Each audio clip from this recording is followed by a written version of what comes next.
Comment vous sentez-vous aujourd'hui?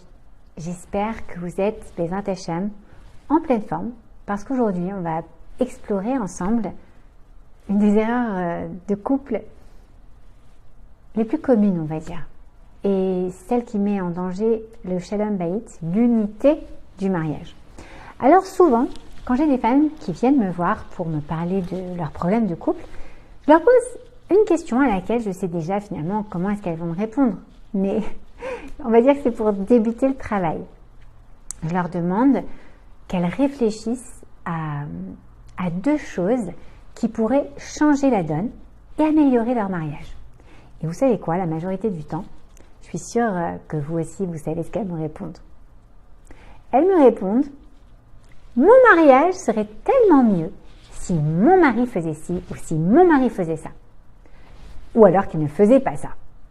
C'est vrai que j'ai jamais entendu quelqu'un me dire que son mariage serait bien mieux si elle changeait sa manière de faire telle ou telle chose.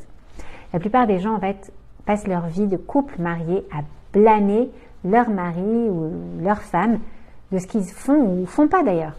On devient des vrais experts à ce qu'ils ne font pas bien. Et la seule solution pour sauver notre mariage devient que l'autre doit changer. Or, la Torah nous enseigne que nous venons au monde dans le but de nous raffiner nous-mêmes, de parfaire nos traits de caractère à nous-mêmes, pour nous travailler, pour faire en sorte de devenir de meilleures personnes. Ça s'appelle le travail des midot, des traits de caractère.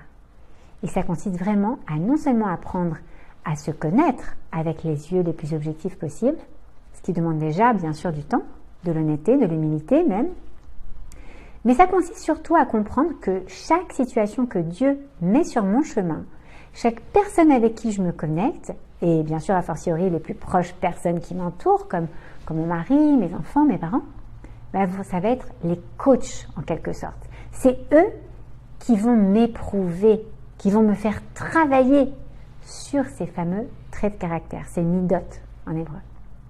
Okay? Donc, lorsque le comportement de mon mari m'agace, parce que par exemple, il laisse systématiquement traîner ses chaussettes par terre, vous connaissez ça? Et bien moi, j'aime tellement l'ordre et que ma maison soit bien rangée. Ça m'énerve. Et là, c'est justement parce que Hachem, il m'a donné, à travers les qualités désordonnées de mon mari, l'opportunité tout d'abord de venir prendre conscience que le désordre me dérange. Donc parce que moi j'ai l'amida de l'ordre, de la discipline. Quand je dis moi, c'est pas moi, hein, c'est en général. De la gvoura, en hébreu, d'accord, la discipline de la gvoura, qu'elle est très forte chez cette personne et que par conséquent j'ai besoin de procéder à un rééquilibrage et donc de travailler grâce à mon mari pour assouplir ma rigidité. D'accord? Quand je comprends que mon mariage, il peut s'améliorer si je décide de me changer et de me travailler, que mon mari, il a justement exactement les défauts qui me dérangent, car c'est comme ça qu'Hachem, Dieu, me permet de grandir et de rééquilibrer mes propres traits de caractère. Alors enfin, je vais pouvoir apprécier les changements dans mon couple. Alors, est-ce que vous êtes prêts à relever le challenge, vous? À la semaine prochaine.